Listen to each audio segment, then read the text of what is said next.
So the recording had to be saved before the window was closed. So I was talking of posthumous, and by posthumous effect, I said that I will only take effects after one is dead. Huwezi gawa mtu mwenye ako uhai. Then capacity should be of sound mind and to be able to make the will, and should be of age.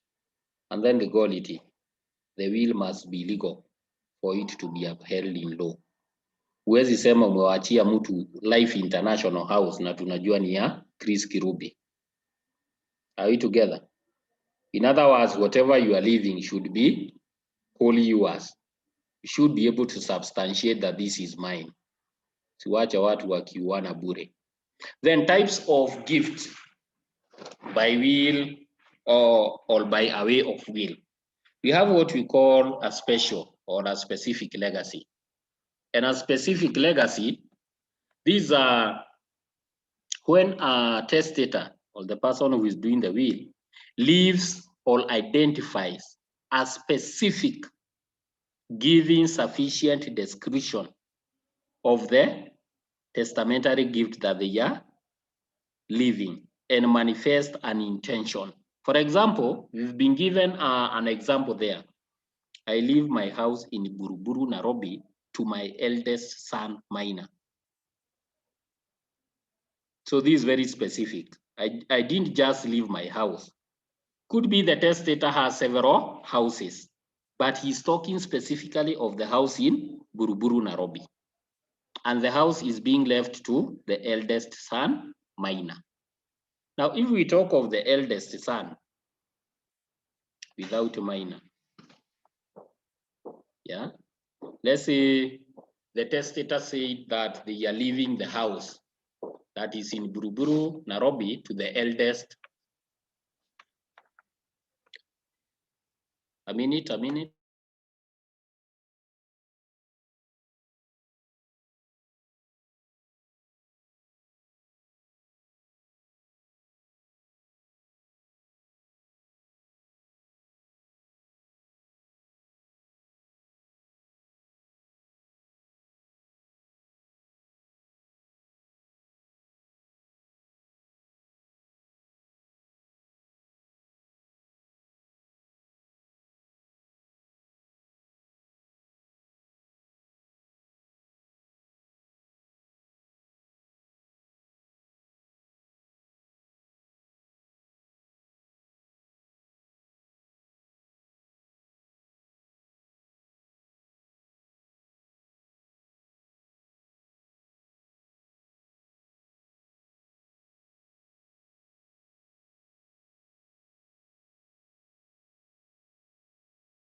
Sorry for that, someone got into my office for assistance. So I was talking of the special gift or legacy. It should be able to manifest and give a definition of specifically what it is, where it is, and to whom. I was talking of if, for example, this statement was until there. Let's say I leave my house in Buruburu, Nairobi to my eldest son. The good thing is law can be argued. What do you think is the problem with this sentence?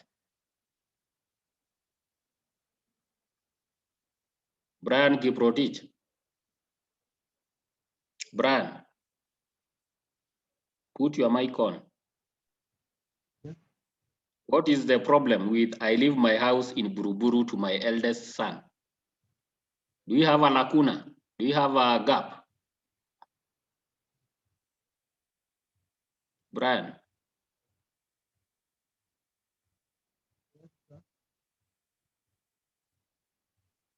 Brian, are you talking?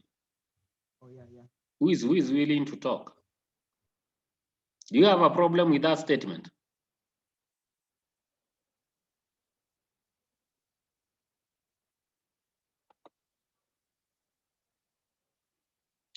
No, the reason why we say law is an ass. Law is a donkey. This statement is vague in law. When I say I leave my house in Buruburu, Nairobi to my eldest son, and you've realized of late, when one's die, especially a prominent person, there comes some other people purporting that they had children with them, even before or after or before this man got married to another person. So when you are talking of my eldest son, you should signify or you should manifest which son. You never know, they could be many. And when we do the DNA test, indeed, your purported eldest son will not be the eldest son. If your husband was sleeping around and they happen to have had another son who is older than your son, then this person will be the beneficiary. So for purposes of manifestation, be clear. Then we have a general legacy. A general legacy is a testamentary gift. Yeah, whether specific or general, it could be specific or general, described in general terms, that is, and whether or not so charge on any specific part of the estate of the testator. Now, a pecuniary legacy includes either an annuity. An annuity is when we talk of specific amount of money flowing in. For example, if you have some rental houses and rent is 200,000 every month, that is an annuity. Or a demonstrative legacy, so as it is not discharged out of the specified fund or property and any other general direction by the testator for the payment of money, including all debt duties free from which any gift is made or will take effect. For example, look at number one. I leave 200,000 to my youngest daughter, June. It is general. We are not being told where the money is coming from. Maybe the man had a policy and it is mature and the money will be coming in. All two, all shares. Maybe they had, let's say, invested in some shares of a certain company and the company will be paying bonuses. It's general. Two, I leave a bicycle to my son Juma. It is very different when you talk of not my bicycle, nor the bicycle. So say we are saying, I leave a bicycle. You can see A is in bold. When you say A, it is general. When you talk of my, it is not any other bicycle, it is your bicycle. The bicycle that the testator was using. Yeah, so when you talk of my or the, it is identical. You are identifying the bicycle with you, but A is general. Could be you're having several bicycles at home, but you've given Juma one of them. That's why we are saying law is a bit. Then we have demonstrative. When you demonstrate, this is a gift which is in the nature general, but it manifests the intention that the gift shall be primarily satisfied out of a specified fund. We've said this one, the example that you've given here is general. But the second one here is demonstrative. We are saying A leaves 100,000 to B, payable out of his holding of ordinary shares in Kenya Breweries Limited. So we are not just giving the 100,000 to B. It will be payable through Kenya Breweries shares. Are we together? It manifests, it demonstrates where that legacy will come from or where that gift will come from. Now there is some statement down there and I want you to read for your understanding. Now look,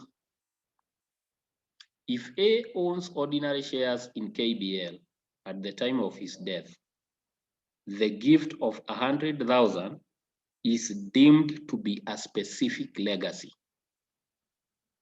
If no Kenya Breweries Limited shares owned by A at the time of his death, then the gift of 100,000 will not fail due to redemption. Redemption is if it was not existing. We'll be coming to those terms later on. You've been told see below, but will be paid as a general legacy. In other words, we are saying A had demonstrated already that they are going to bequeath B. So whether the shares are existing in KBL or otherwise, that legacy or gift will be paid. It cannot be redeemed, cannot be cancelled. It will be paid as a general legacy. So if A shares in KBL realize only 40,000, 40,000 is deemed to be a specific legacy. But 60,000, which is the remaining part, will be a general legacy. Are we together? So we won't deny B the bequeath simply because KBL shares cannot fetch the 100,000 that A had given. We are going to take 60,000, which is remaining as a general legacy. In other words, A had already demonstrated that I'm going to give 100,000. We have a case of Mullins and Smith, and it was held that a legacy described of 100 consoles.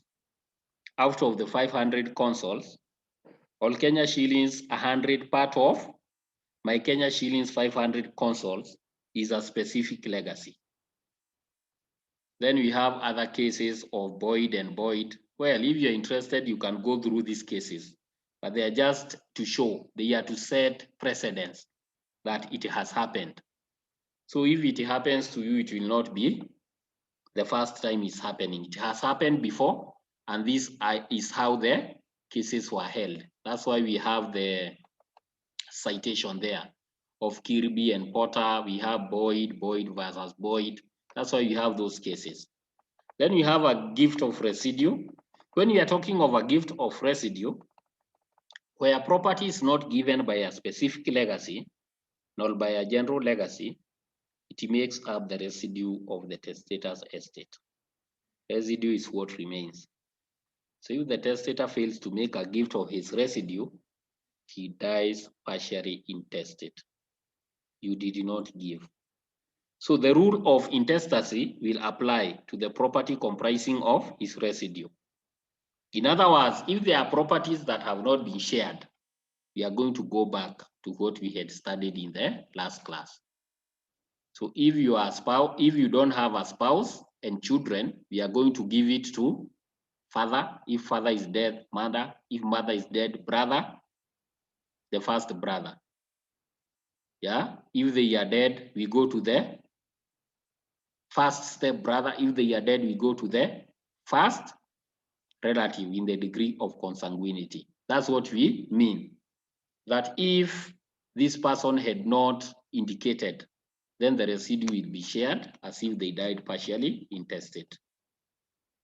So a general residuary bequest is defined as a testamentary gift of all property of the testator, not otherwise disposed of. In other words, he did not mention specifically or demonstrate how should be shared. So we are going to go back to what we learned last time. 10 types of interest given under a will, they are there. We have vested. Now, when I say vested interest, this means it is immediate, it is indefeasible. Yeah, it cannot be dispensed otherwise. Yeah, in other words, we are saying that the title, although the possession could be deferred, an illustration of the interest of the remainder man while the life tenant is still alive. A remainder man is a person who gets the item or the bequest before the person is dead, is still alive, or before the person dies. So in such a case, we'll be saying that the testator has vested interest in the remainder man because they are still alive. So when you get something when it is still living, you can remember the case that you are giving where you are sharing the estate of the deceased person who had gifted the son and one of the grandsons when he was still alive. When you are sharing, we considered that bequest in the final sharing. You recall? Then we have contingent. A contingent interest is dependent on the happening of some specific event. For example, is the interest of the second life tenant of a trust while the first is still alive. In other words, if I bequeath you, for example, if my father says, if I die, I'll give you this house. Now you become a person of interest, isn't it? Because even how that house is taken care of, you'll be so interested. That's why we are talking of a contingent interest. You are part of the interest of the testator. Then absolute. An absolute interest gives full power. That's why we are talking of absolute, full, everything, including the power to dispose. So if I've given you the absolute will, you can go ahead and dispose the property. Then limited, it gives only power of enjoyment for a limited period of time. I can say, now most rich people, they'll keep their wealth in what we call trusts, but they will say, as so long as my son lives, they'll continue enjoying the revenues that is drawn from the trust. So you can see you are limited. You cannot take the property. But if I had, let's say, rentals that were fetching 500,000 every month, you will continue enjoying them. It is limited. So you cannot get the whole of the property, but you are going to enjoy the revenue streams. Then conditional. A conditional interest is dependent on the beneficiary fulfilling some condition before his title is made absolute. Now, as so long as the conditions are legal. For example, let's say I say I'm the executor of the deceased person. Let's say Mr. A dies. Bogwe is the executor. In the will, it is indicated that Kamau will get the property once A dies. I cannot tell Kamau, I will not give you the property unless you kill your younger brother. It is illegal. So those conditions that we are talking about here should be legal. They should be normal. So you cannot give an abnormal condition and expect that it will stay. Then you have cumulative or substitutional legacy, where a will makes two gifts of an equal amount to the same person. The assumption is, in absence of a contrary indication, they are cumulative. Are we together? I give you a bicycle worth 3,000. I add you a motorbike worth 60,000. The assumption is the gift that I've given you is the 75 plus 3. So I've given you in total 78,000. So where I will make two gifts of equal amount, if they are same, the presumption is that the second is a substitution for the first. You can see how, again, conflicting it is.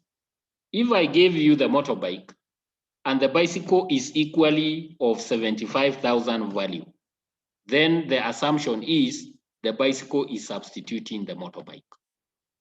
If the two clauses of a will are irreconcilable, they cannot agree, so that they cannot stand together, the last one prevails. In other words, I gave you a motorbike that is worth 75,000. But I also gave you a bicycle that is worth 75,000.